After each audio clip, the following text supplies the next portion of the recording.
everybody. Let me clear my throat. It's a pleasure to be here today and to have an opportunity to present Marilyn Bowering to you. I'm sure some of you are already aware of her work. She hasn't been spending a lot of time in Montreal, so maybe this will be the first time some of you will have seen her in person. So, let us begin. If you at some point don't hear us easily, we're trying to speak up both for you but also for the online audience. But if at some point you can't hear us, please wave your arm or say something, because then we will smarten up.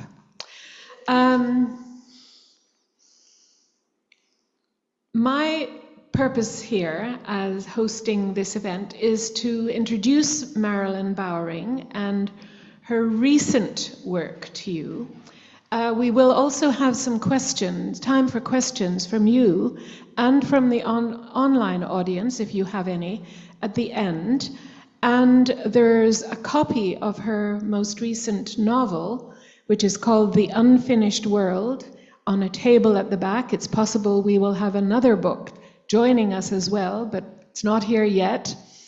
And I'll begin by saying that Marilyn, well, first of all, I've had an extraordinary week. Every day there's been a different event with Marilyn, and both my associate, the new president of LLP, Felicia Mihaly, who is here in the audience today, and I have been attending events featuring Marilyn at the Blue Metropolis Festival on Sunday, and then at McGill, and then at the Côte Saint-Luc Public Library yesterday, and here we are at the Atwater Library.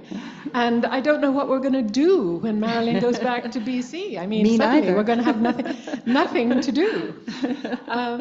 Anyway, her family originates in Newfoundland, at least in recent history, and she was born in Winnipeg, but has spent most of her life living on Vancouver Island. I think that's fair to say, is it not? Fair to say, yeah.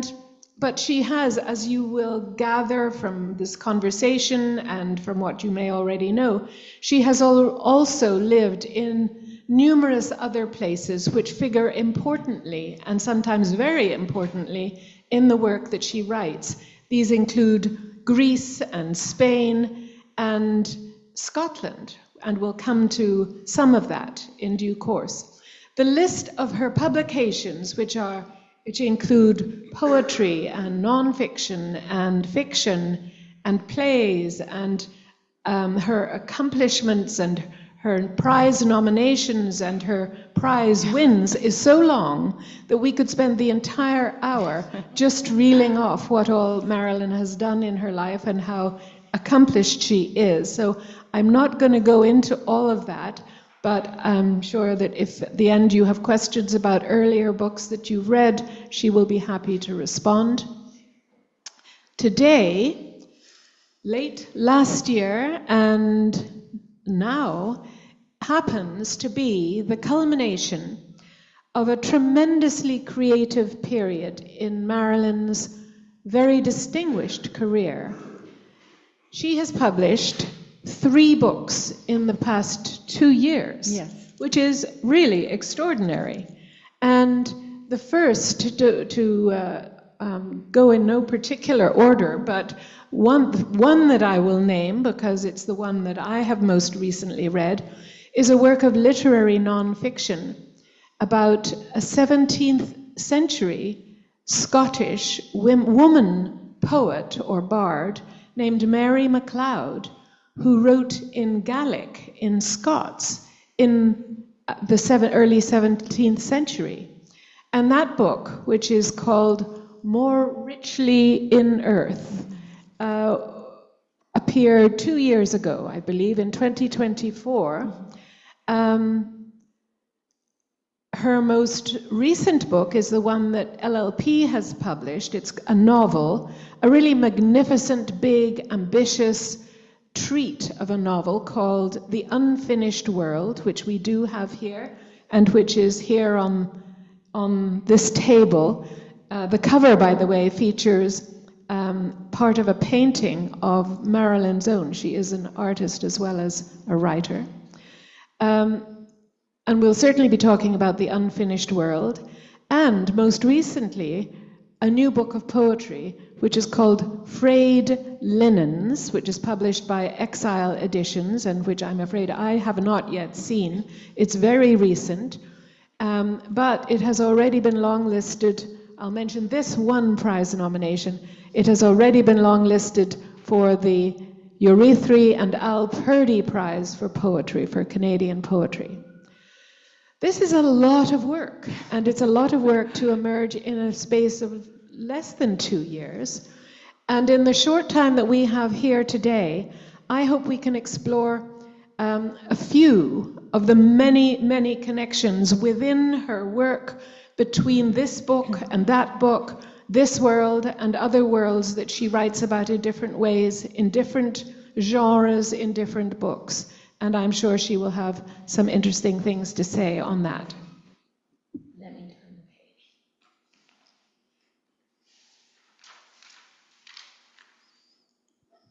page. So we're going to begin with the most recent book, because it's a work of poetry, first of all, and because poetry is really where you started as a writer.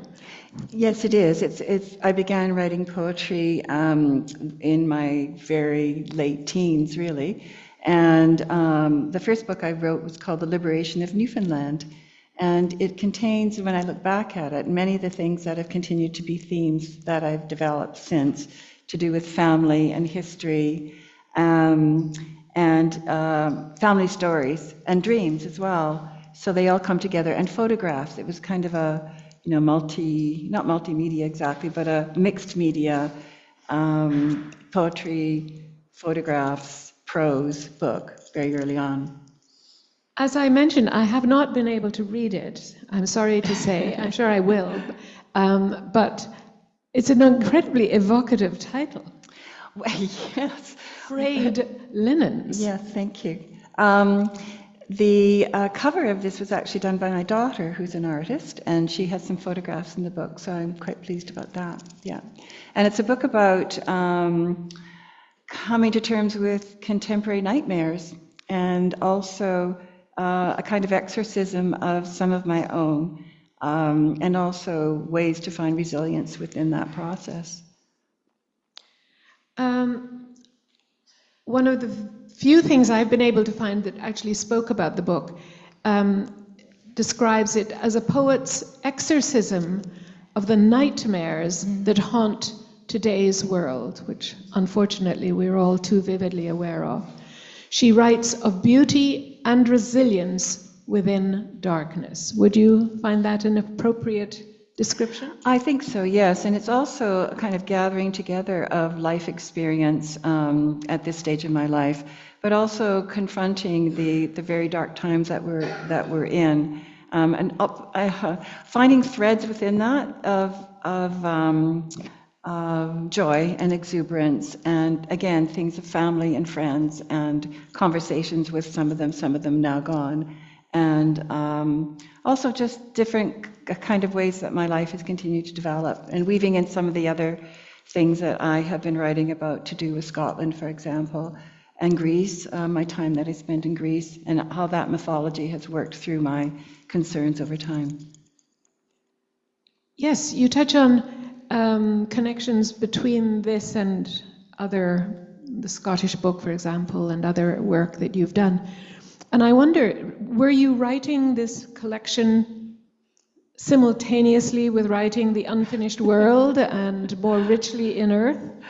It's been a long period of work, and as I say, and quite honestly, a long period of tearing my hair out over wondering if I'd ever get anything finished as I'm working on these different projects at once. I do find that poetry will emerge sometimes when I'm working on something else, and I like to pay attention to that, because that tells me a lot about what I'm thinking quite deeply. And also it's kind of a relief, because you can finish a poem sometimes when you can't finish a novel or you can't finish a very long work of nonfiction. But I would work on one thing for a while and then, get frustrated or stuck or whatever, and then go on to something else. And they seem to also occupy quite different paths. They're very, very different books, all of them. I don't know that will ever happen again. This is unique in my life to have so many books come out together at the same time, and also to have taken so long over books to come together. I wonder if you could read a little bit from Frayed Linens, please. I'll read a poem which is a kind of exorcism, really. And I had moved into a new neighborhood and found myself living across from what we would call a problematic house. Some of you will understand what that means. And developed really early on this conviction that what I could see in the window opposite, it was my house is 2-story and it was just a little bit taller, and the window facing my house and where I was working in the top sort of left part of the house, in that window, I was convinced a buffalo was there gazing out at me. No idea where that came from. I got out my binoculars, I looked at it, but could not shake that sensation. So this is a poem about that, and it tells a little story. It's called Buffalo Gaze. Polly was still there in the house from which a buffalo gazed at me from an upstairs window. She was tending the garden, the rhododendron tree 2 stories tall. It took time to understand who was cutting roses or trimming the hedge because she changed wigs daily. She brought squash and cucumber plants across the road to us and told a story of 7 ghosts of young officers who transited the stairs to the bedrooms in dress uniforms. Dancers whirled down the front steps to the garden, the women gloved to the elbows. Polly's garden gloves were wrist length. The soldiers drilled on the parade ground where my neighbors walked their dogs, and the serial rapist crouched when he was cornered. Drywallers lived in the Buffalo suite. They drove trucks into my driveway to turn around. They waved, I waved. Troubles sat on the windowsill on Friday nights, laughing to music, until her boyfriend moved in. He steered her up the street and down to show her black eyes and bruises, her arm in a sling. Polly said he beat Tribbles with a hammer. He sold drugs from his car. Trouble's bruises healed, but she was a little slow in speech. She left a potted plant at the end of my driveway the day she was evicted, the boyfriend in jail. She said she hoped I would look after it, and I did, and it flowered. I waved goodbye to the drywallers, too. It took Polly and the manager 2 weeks to clear the garage. Polly worried about rats. Then she moved out, and the house went up for sale. Students leased the main house, and a mother and son rented the Buffalo suite. He carried their belongings up the stairs. All summer they took towels and picnic bags to the car, she in pink and orange summer dresses, he in shorts and sunglasses. When they fought, he cried from an upstairs window that he hated his life and her. I saw the buffalo when I was sleepless. It was a dark moon opposite, its fur robe a warning to my species. After the last overdose, the ambulance stayed for hours, the mother at one window, the buffalo at the other. Oh, buffalo, who called you here as witness? Candles burn beside you in sunlight, the ghost too occupied with memories to pause for another's sadness. But you belong, like the pulse does to the body, like skin and bone to each other, and the eyes to light over prairie grasslands. I was born there, too, where the trouble with the dead is that they follow you, like dust in the rear-view mirror. Thank you. Thank you. Thank you. The book that came out about 2 years ago is called More Richly in Earth, A Poet's Search for Mary MacLeod.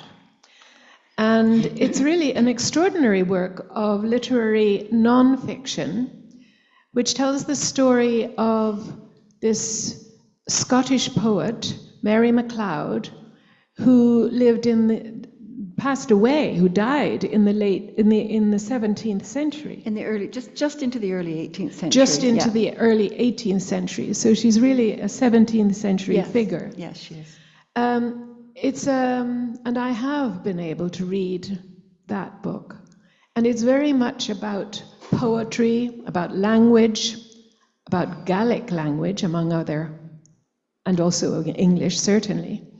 A woman poet at a time when there are not that many well-known women poets in Scotland or indeed anywhere.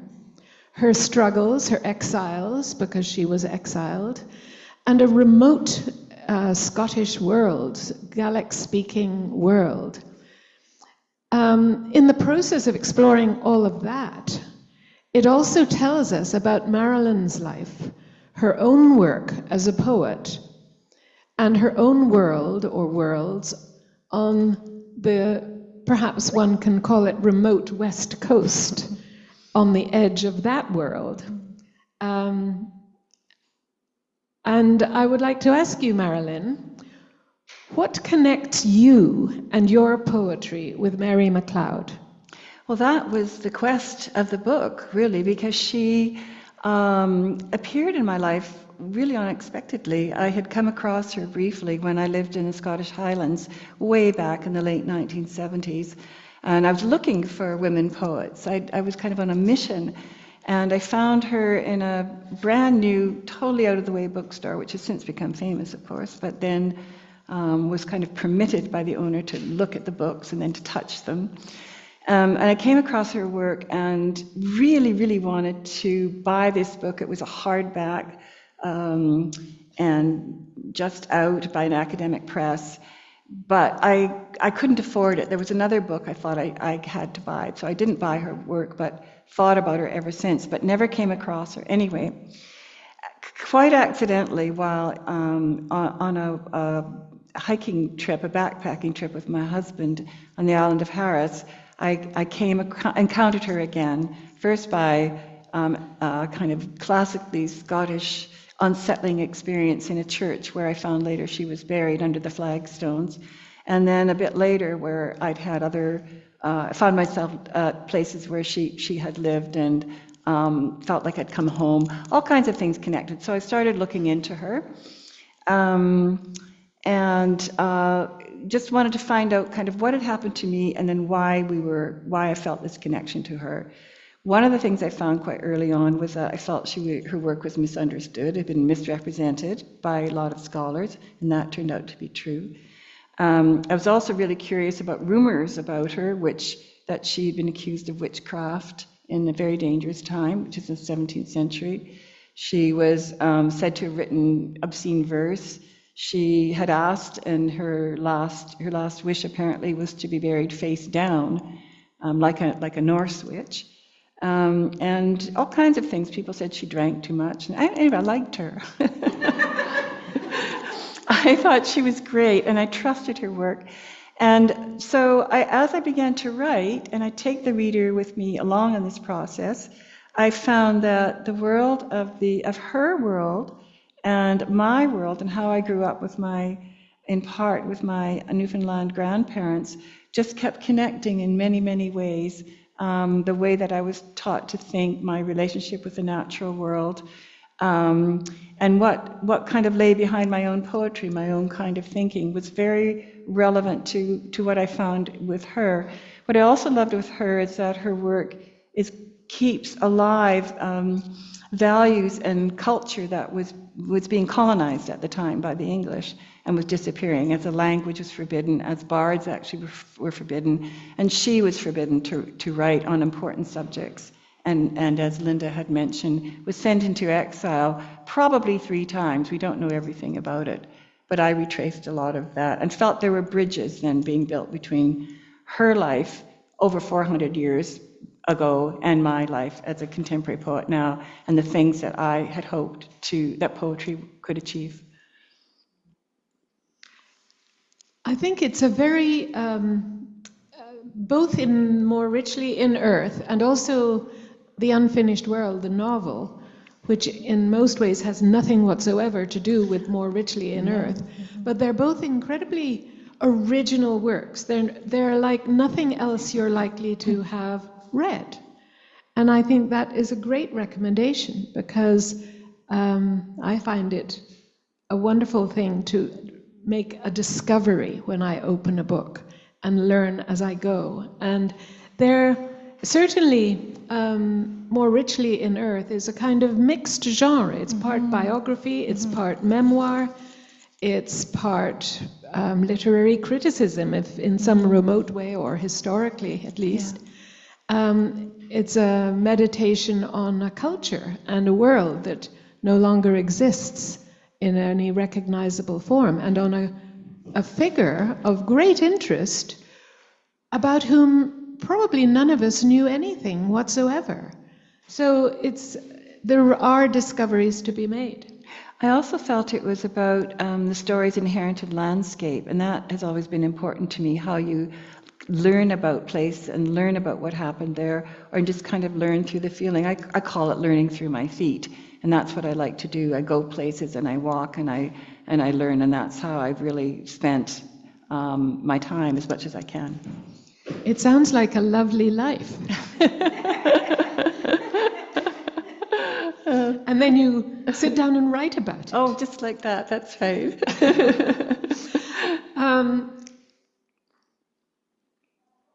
I'm going to move on to the novel, and we can come back to More Richly in Earth and to the poetry. But the novel is the book that I know best, because it's the one that I published as publisher and I edited as editor. And as I mentioned, it's a big book.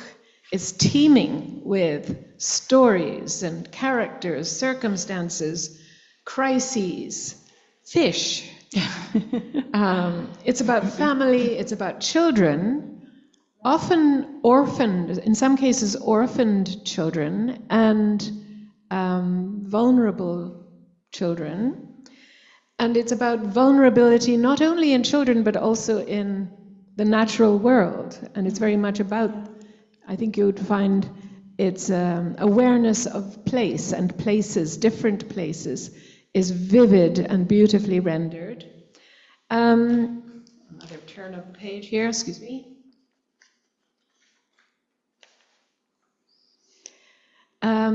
Yes, it's beautifully written, and it's about a beauty and abundance in the natural world. And it's also about survival and resilience in face of dire circumstances. I wonder how you think of it now. It was published in October. You've had a few months to get responses, think about it yourself. How would you describe the unfinished world? Well, it's a tale of a young woman called Pearl who lives on the west coast of North America. And the story takes her from where she's living at the beginning, which is basically around Santa Barbara, California, all the way up to northern British Columbia. And there are 6 tales that she inherits through her grandmother and through small dolls that her grandmother leaves for her to find after her death, that become resources for her to figure out how to get out of the mess that she's made out of her life. She's been terribly betrayed in love, terribly betrayed financially, and she's trying her best, to engage with in things like environmental awareness and so on. But she doesn't know how. She's lost her grounding, and so the stories help her do that. And so how I think of that, the book now, which is, I guess, your question, is well, I'm glad I finished it. And I think it does what I wanted it to do, which is to show a kind of pathway, hopefully that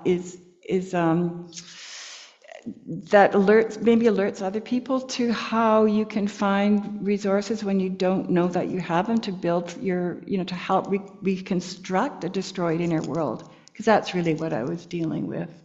And I found that, really had personal relevance to me, of course. Because I'm very concerned about the young people and what they have to deal with now. And also as an older woman, you often go through things in your life where you have to reconstruct everything that you think you have known and find a resilience and resources within yourself. And through these stories, which are part sometimes mythic, sometimes family stories, often, as Linda said, about children and what has happened to them in different periods of history. And they also connect to her, to a specific family history of immigration. So it's a big sweep of a book, but I think and I hope, and from what the feedback I've had, is that people can fairly easily, if they once they accept what I'm doing, just get into it and really find that they quite love it. I think people would be very interested to hear about the role played in the novel by dolls. Okay. These are small dolls that have been handed down through the generations. They're sometimes hundreds of years old. They represent characters that come up in the stories. Each one is constructed so that it has emblems attached to it, which are like memory triggers. So the dolls are almost like archives, living archives. I had come across, we all, or maybe many of us anyway, had little dolls which were like little cultural dolls of one kind or another as a child. But these are different. These were meant to hold, to keep memory. I had come across dolls like that in the work of Adele Wiseman, who'd written a book about her mother, who had constructed little dolls out of pieces of fabric and scraps of paper and buttons and pins and anything that she could find, which were representative characters from her Ukrainian-Russian village, and the story of the tragedies that happened there. And I knew Adele, and I met her mother, who showed me these dolls. And I've seen them in other places, including a sort of relative of mine who makes what she calls spirit dolls, which carry the stories of her culture. And there's some Syrian sisters who use dolls in the same way to carry the stories of what the people who they have lost and the stories of what happened to them. So I think a lot of people will understand that, and it also connects to ideas about how to store memory, and memory can be stored in places. There's a whole tradition of rhetoric around that. People used to, of course, to be able to recite great long texts. By doing that, you'd walk through a room and just sort of retrieve objects from the room, and that would remind you of the memories that you needed to evoke. And I found too that in objects that I've inherited, they bring the stories back to me. When I look at objects, many people have things like that belong to, people from their family, and you look at that and there's a story, and there's a memory of the person, and the person becomes present again for you. The unfinished world. Why the unfinished world? Because it keeps remaking itself. And the stories that go all the way through, just as Pearl is remaking herself, the characters in the other stories are remaking themselves. Sometimes they don't succeed. Many of them make terrible mistakes. Sometimes they recover. Sometimes they recover but don't, but still are deluded. But most often they are able to work through, whatever has impeded them. And there's a young adolescent who believes she makes a massive mistake in love. She thinks her mother's lover actually is in love with her. That's a fairly big problem. And there's a young boy at the siege of Almeria in the 12th century who is completely immersed in the ideology of the Crusades. He's on the side of Alfonso VII, who's warring against the Muslim city of Almeria. But despite the awful things that he's involved in and what he does, he's still capable of a real act of compassion to a young Muslim girl. So there's many things that my character can learn from. So unfinished, and the patterns that are in the stories as people search for love and search for context and meaning in their lives, they're repeated in different ways, and she learns from that. And that is still going on. And in her story, it's clear that it's unfinished as her relationship to other species, particularly to fish, and the kind of regenerative pattern of fish starts to become revealed. She swims down a great river to the sea. And as well as all of that, and much, much more, believe me, there's a love story. There is, yeah, there is a love story.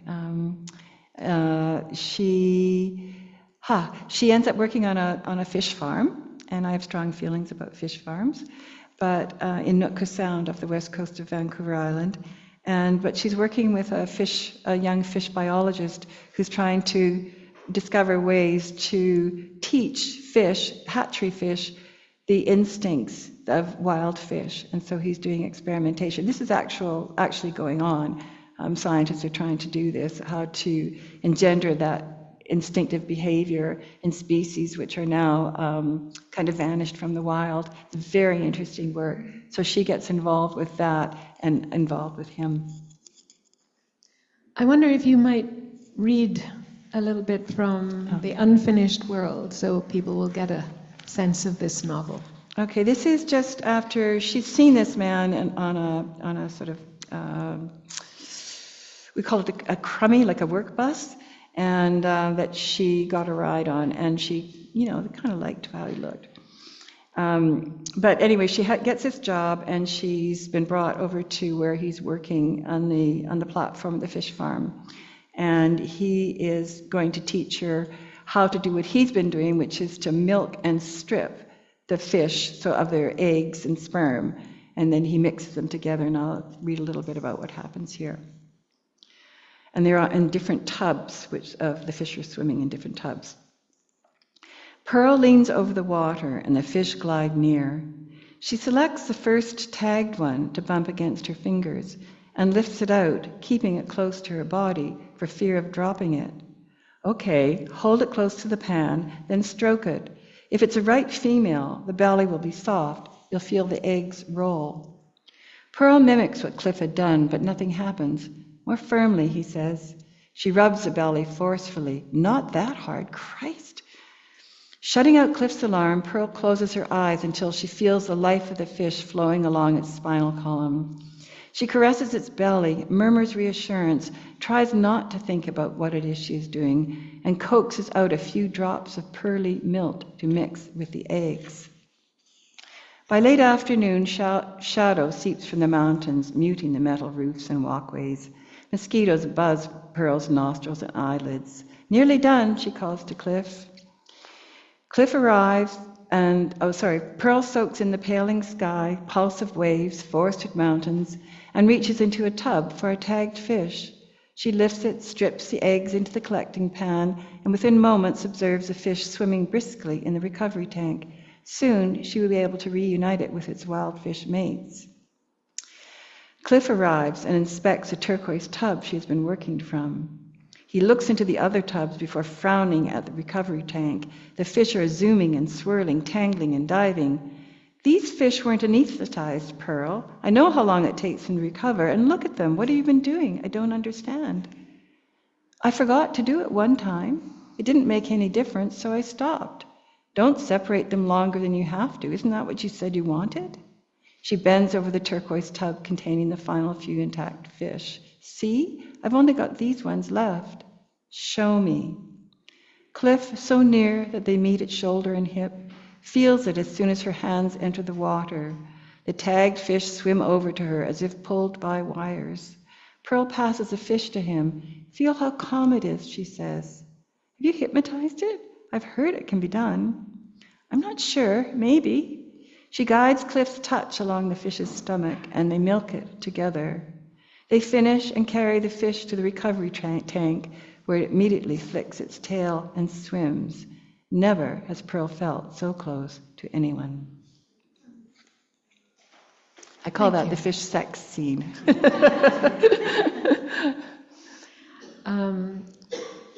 I'm nearly finished with my questions, so you might want to start thinking about what ones you might want to ask Marilyn. This is such an unusual novel. I have to ask you where it came from, what the literary influences were. Oh, okay. So initially, going back many years, I read a book called The Woman Who Wrote the Bible, and so that was sort of suggesting that that it was a woman who wrote the first about 5 books of the Bible, and at King Solomon's court, and that she was probably a dancer from the city of Gader, which is now called the city of Cadiz in the south of Spain. There had been a tradition of these very well-educated women involved in, very literate, all kinds of enterprise, trading enterprise, and so on. And some of them did go apparently to King Solomon's court. And I was living in Spain, and this interested me. And so that kind of idea of all these characters, all these stories collecting that a woman had gathered at that time, got me thinking about the kinds of stories that a woman might actually start to write about. And also, because I was living in Spain and walking past the archive where they held everything there in Seville, where connected with the Spanish and the New World, I began to think about what the Spanish presence on Vancouver Island, where I lived. There are many, many place names where I lived that are Spanish, and I'd never thought about it. Cordova Bay, for example, which is named after the city of Cordoba, or the original name of Vancouver Island, which is the island of Quadra and Vancouver. So I got interested in that history and learned quite a lot about the Spanish settlement in Nootka Sound at Friendly Cove, and did research there and visited there and so on and so forth. So it all just started to kind of collect together. Quite often inspired by places I had lived, but it kind of achieved its own trajectory, which moved from the Middle East and all the way, through Greece and North Africa and Spain and across the sea and up the west coast of North America. And when was it you were living in Spain? In the early 1990s. So a long time ago. That's a long gestation period for a novel. Yeah, it took a long time for this to come together. But I really wanted to, instead of writing a bunch of separate stories or short novels, I wanted to put together this resource to find a way for my character to have hope. Because I think it's so important to find ways that people can, you don't have to abstract from contemporary life, but I think you have to be able to find your own resources that enable you to surmount the things that you need to surmount within contemporary life. I think that's a nice way for me to end my questions here, and I wonder if I can open the floor to you and see what you might want to ask Marilyn about her poetry, about her Scottish book, about her novel, about her career, whatever.